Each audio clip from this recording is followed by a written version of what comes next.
Por la señal de la Santa Cruz de nuestros enemigos, líbranos, Señor Dios nuestro. En el nombre del Padre, y del Hijo, y del Espíritu Santo. Amén. Señor mío y Dios mío, creo firmemente que estás aquí, que me ves, que me oyes. Te adoro con profunda reverencia. Te pido perdón de mis pecados y gracia para hacer con fruto este rato de oración. Madre mía Inmaculada, San José, mi Padre y Señor, Ángel de mi guarda, interceded por mí.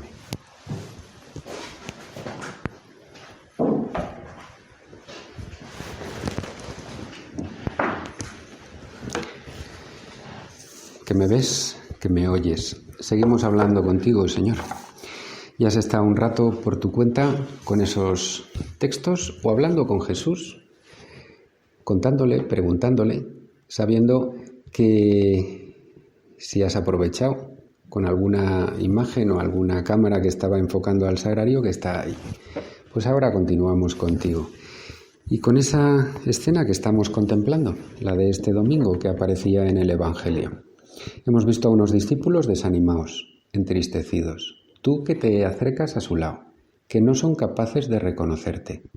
Como en tantas ocasiones me quieres decir algo para mi mejora, algo que me ayude a mí personalmente o para mi familia, y yo no te reconozco. No soy capaz de captar cómo a través de esa persona que está a mi lado, incluso que me está haciendo sufrir, Dios me quiere decir algo. Que gane en paciencia, que tenga un corazón más misericordioso, que no piense tanto en mí. Siempre, en cualquier cosa que nos ocurre, por muy difícil o pesada que nos parezca, Dios nos quiere decir algo. No es Él el que nos envía eso. No eres tú, Jesús, el que pones a mi lado a una persona insoportable, o egoísta, o que me hace daño. No.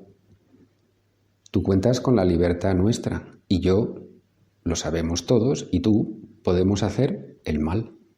Y podemos fastidiar, insultar, pegar. Dios no nos lo evita. Esa es nuestra libertad. Pero si yo te cuento, si yo me paro, veo que me entristece, veo que me llena de odio o de ira o de indiferencia hacia los demás, es cuando te lo puedo contar.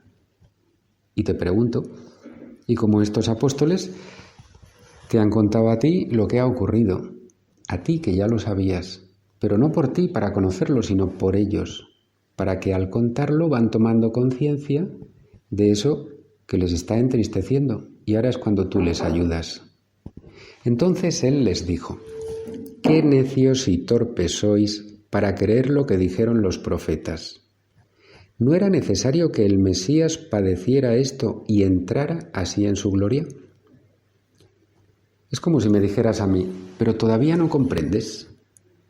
Yo no me he hecho hombre para arreglar los problemas materiales, las dificultades de esta sociedad vuestra que organizáis a vuestro modo, os he dado inteligencia para que lo podáis hacer. Yo no me he hecho hombre para arreglar algo material o social, sino que me he hecho hombre para cambiar el corazón.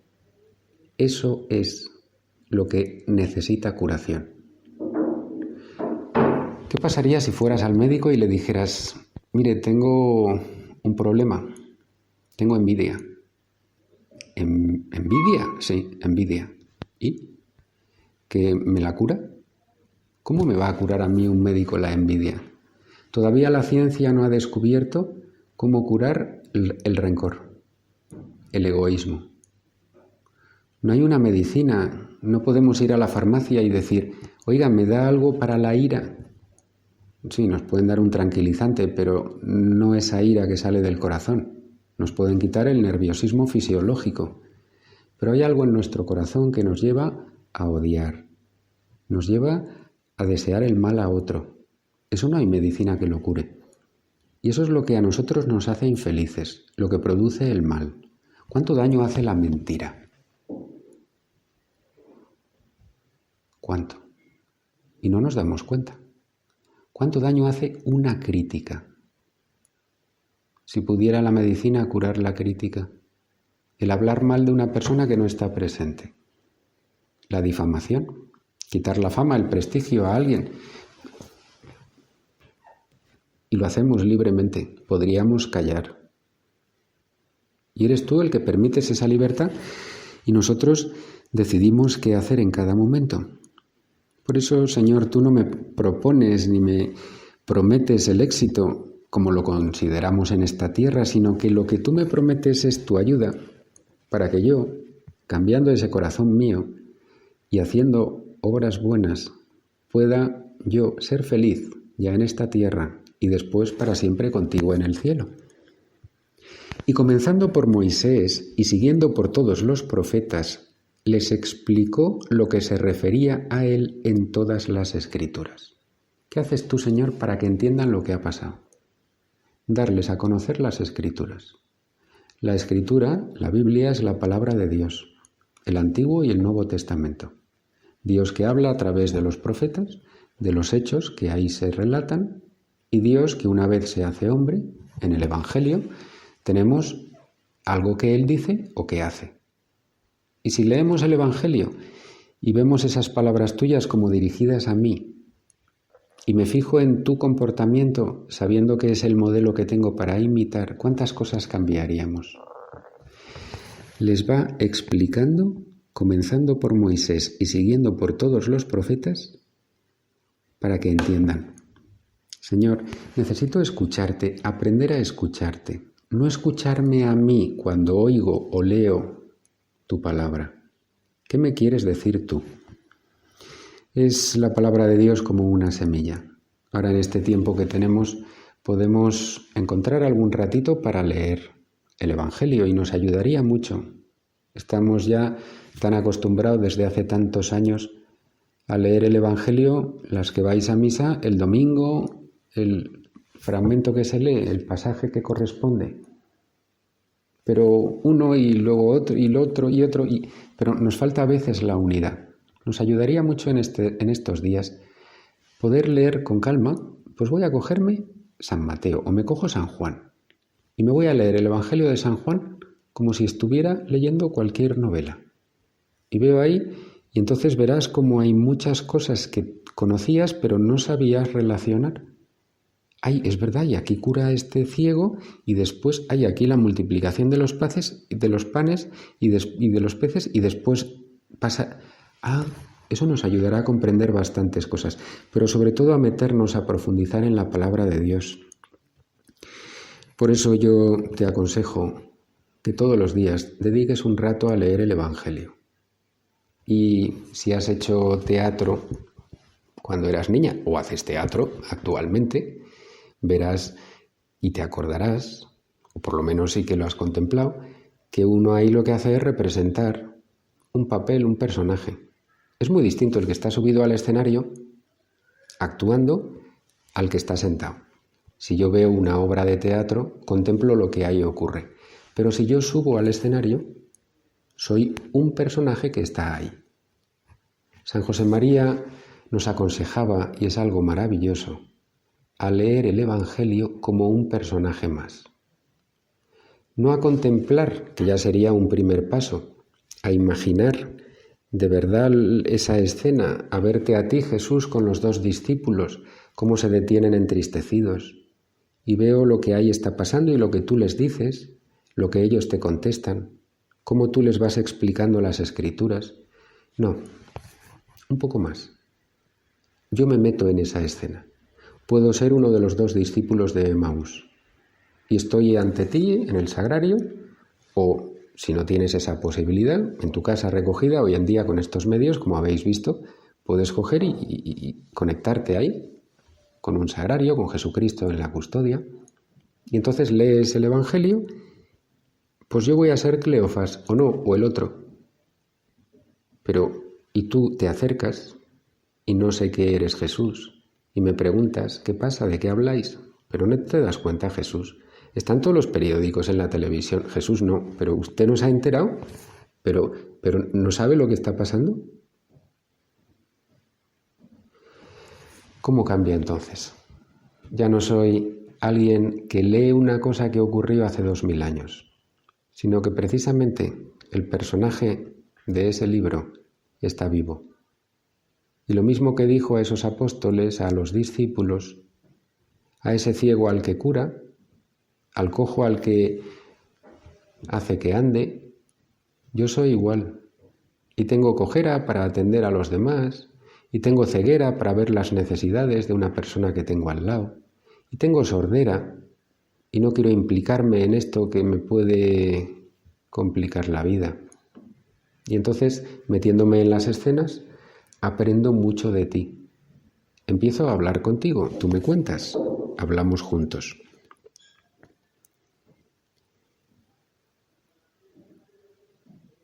Estos días también puedes aprovechar y ayudar a tus hijos, enseñar a tus hijos a que hablen con Jesús. O quizá en ocasiones, y alguna lo podéis decir, yo he aprendido de mis hijos a hablar con Jesús. Las que tenéis hijos pequeños, os dais cuenta la confianza que tienen con Dios. En el colegio compruebo una cosa y tú preguntas a una de las niñas pequeñas, oye, ¿tú hablas con Jesús? Sí. Y cuando vas ahí a la capilla, al oratorio, ¿tú le dices cosas a Jesús? Sí. ¿Y Jesús te dice a ti? Sí. Sin embargo, cuando van creciendo, hay un momento en el que pierden la capacidad de escucha. ¿Y le hablas? Sí. ¿Y él te habla? No, a mi Dios no me habla. Quizá falla esta sensibilidad, esta capacidad de conectar con Dios, porque nos empezamos a escuchar nosotros. Y lo que queremos es que Dios realice eso que a mí se me ocurre. Y ya no vamos tanto a decirle, Jesús, ¿en qué te puedo ayudar? ¿Qué necesitas que yo cambie? ¿Cómo puedo conseguir que en mi casa haya más alegría, más paz? No. Ya tenemos unas ideas preconcebidas y te pedimos, Jesús, ayúdame a esto y a esto.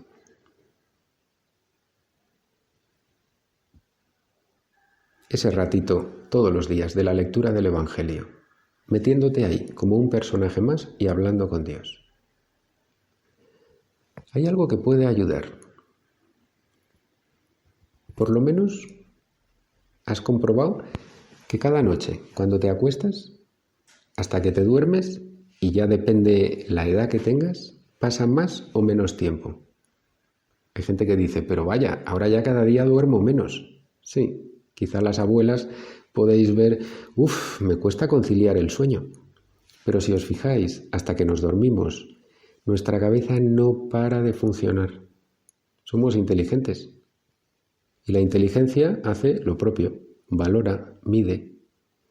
Y está también la imaginación. Y en esos momentos nos vienen a la cabeza, al recuerdo, cosas que han sucedido ese día o cosas antiguas.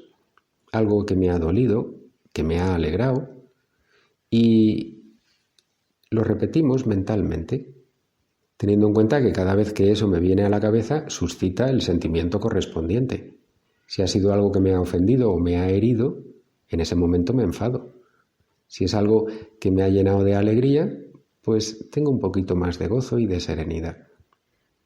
Todo eso que pensamos, incluso situaciones irreales, fantásticas, qué distinto es si en lugar de simplemente pensar yo, y eso es un círculo que va dando vueltas y vueltas y vueltas y no concluye, o la conclusión que hago es puramente humana, ¿cómo cambia si eso dirijo el pensamiento a Jesús? Jesús, mira lo que ha pasado con esta persona. Mira a este vecino mío, que ha puesto la música a tope por la noche, los niños no han podido dormir, ha sido un desastre. O en este tiempo además de confinamiento, pues yo qué sé, se ha comprado un perro para poder salir de casa y lo tiene ahí y no para de ladrar. Qué distinto es si delante de esas cosas ponemos Jesús, fíjate lo que ha pasado. Oh madre mía.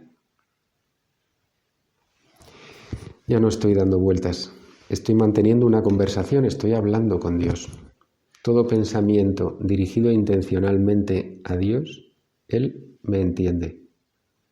Y yo voy comprendiendo esa misma realidad de un modo distinto, porque así me habla Dios en el entendimiento. Se comunica conmigo, me hace entender, comprender con una luz nueva algo que yo no veía, pero que lo tenía ahí delante. Y ya simplemente fijándote en la conclusión te das cuenta. Pues a esta vecina no pienso hablarle ya más en 5 días. ¿Por qué? Porque no hay quien la aguante. Fíjate lo que me ha hecho. Pues cuando eso se lo contamos a la Virgen, madre mía, pero fíjate esta vecina, o mira este familiar mío, o mira esto que me están pidiendo en el trabajo, que es exagerado, ya cambia, porque la conclusión a la que llego ya no soy yo el juez, no soy yo quien dicta sentencia, sino que yo te voy contando lo que ocurre y el que juzga es Dios. Y entonces ya te preguntaré, Señor, ¿y qué hago? ¿Qué harías tú? Y ante esa pregunta, ¿qué harías tú? Es fácil que Él me haga recordar, me ponga delante esa escena que hemos contemplado, algo que he leído en el Evangelio. Señor, ¿y qué harías tú? ¿No te acuerdas? Y puede venir esto mismo, como Él se acerca a mí y no la reconozco. Llegaron cerca de la aldea a donde iban. Y él simuló que iba a seguir caminando, pero ellos lo apremiaron diciendo, «Quédate con nosotros, porque atardece, y el día va de caída». Y entró para quedarse con ellos. Aquí ha ocurrido algo importante. Quédate con nosotros. Quédate con nosotros. ¿Cómo tiene que ser la conversación con Jesús? Esa cercanía y trato realmente de amistad. Qué bien se está con Jesús. Y uno puede decir, qué bien se estaría con Jesús. No, qué bien se está con Jesús. Y vemos que una persona que te trata, que tiene confianza contigo, uno dice, ay, qué bien se está. Vamos a pensar eso. Señor, ¿cuánto tiempo dedico yo a juzgar, a dar vueltas, a pensar simplemente? ¿Y cuánto a contarte, a compartir? A preguntarte cómo cambiaría entonces nuestra vida. Sentado a la mesa con ellos, tomó el pan, pronunció la bendición, lo partió y se lo iba dando. A ellos se les abrieron los ojos y lo reconocieron, pero él desapareció de su vista. Señor, ¿qué has hecho? Se les abren los ojos ahí, al partir el pan, en la misa. Esto es mi cuerpo. Este es el cáliz de mi sangre. Es la entrega de Cristo por nosotros.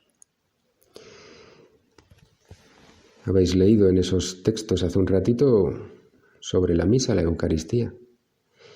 Y lo que define a un cristiano no es que vaya a misa, que rece el rosario, que haga oración, que... Lo que define a un cristiano es que tiene un corazón como el tuyo, que ama a los demás como Dios le ama a él. Pero para eso necesito recibir el amor de Dios, una capacidad que humanamente no tengo. Yo podría amar a otro como me amo a mí mismo, pero tú me pides más, fue el último mandamiento. Y lo pides al final porque no podía ser una realidad antes. Amaos unos a otros como yo os he amado. Y yo no puedo amar como ama Dios si no recibo esa capacidad de amar. Y hemos recibido eso en el bautismo. Y por eso necesitamos los sacramentos. El mismo amor que Dios se entrega en la cruz se está haciendo presente en cada misa. Por eso, ¿qué importancia tiene la misa?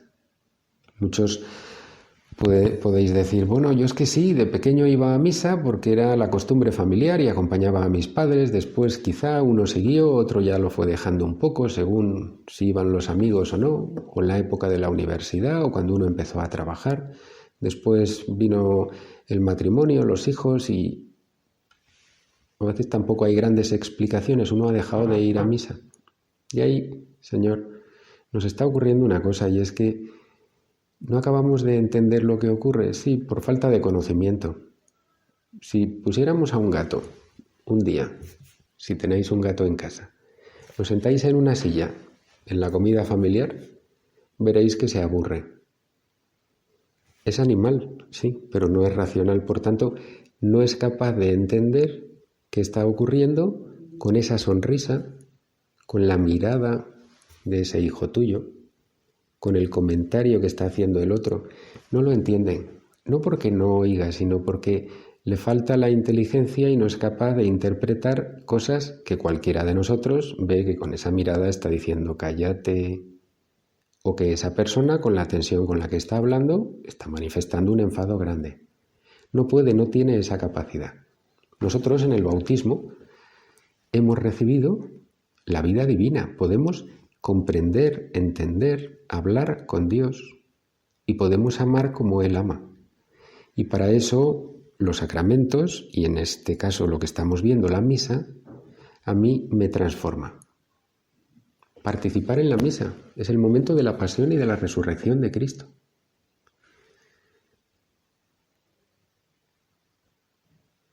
Y entonces se dijeron uno a otro, ¿no ardía nuestro corazón mientras nos hablaba por el camino y nos explicaba las Escrituras? Ahora se dan cuenta, ha sido algo progresivo, en poco tiempo, y nos pasa igual a nosotros, Señor. Cuando te vamos tratando y entendemos también, y hay que dedicar tiempo, un poquito de estudio, esfuerzo o preguntar. En el colegio, no sé si ahora volveremos pronto al colegio o no, quizá se va a dificultar esto, pero podéis preguntar y a los sacerdotes nos tenéis accesibles y ¿cómo es esto y por qué es esto otro? Y a medida que uno va conociendo, va entendiendo más los gestos, las palabras, las posturas. Y levantándose en aquel momento, se volvieron a Jerusalén, donde encontraron reunidos a los 11 con sus compañeros que estaban diciendo, «Era verdad, ha resucitado el Señor y se ha aparecido a Simón». Y ellos contaron lo que les había pasado por el camino y cómo lo habían reconocido al partir el pan. Al partir el pan, Señor, ahí te conoceremos y te reconoceremos. Aprovechemos también la oportunidad de la que disponemos estos días para poder vivir la misa. A través de la televisión, del ordenador, sí, pero ¿no es una maravilla? Ahí, en ese momento, se está haciendo presente la entrega de Cristo por ti, por amor. Y ahí puedo sacar yo tanta fuerza, me puede transformar y me ofrezco así como estoy, enfadado, harto, porque ya no sé qué hacer con los niños, el trabajo que me está preocupando mucho, o esta situación tan... Ahí en la misa, cambiamos el mundo. He dejado también, lo habréis visto ya, en esa lista de opciones, una es para vivir la misa con distintos horarios, entre semana, el fin de semana, en internet y también en televisión. Podéis entrar en cualquiera de esos enlaces o cadenas de televisión a esa hora y empezar con ese deseo de decir, Señor, quiero vivir muy bien la misa, enséñame, es la hora. Vamos a pedirle a la Virgen, antes comentábamos que estuvo a los pies de la cruz, acompañándote a ti en ese momento de sufrimiento, pero también participó de un inmenso gozo y alegría con la resurrección de Cristo. Madre, ayúdame a descubrir la misa, ese momento en el que se hace presente la resurrección, también la muerte de Cristo. Ayúdame a descubrir la misa, a conocer la misa, a amar la misa.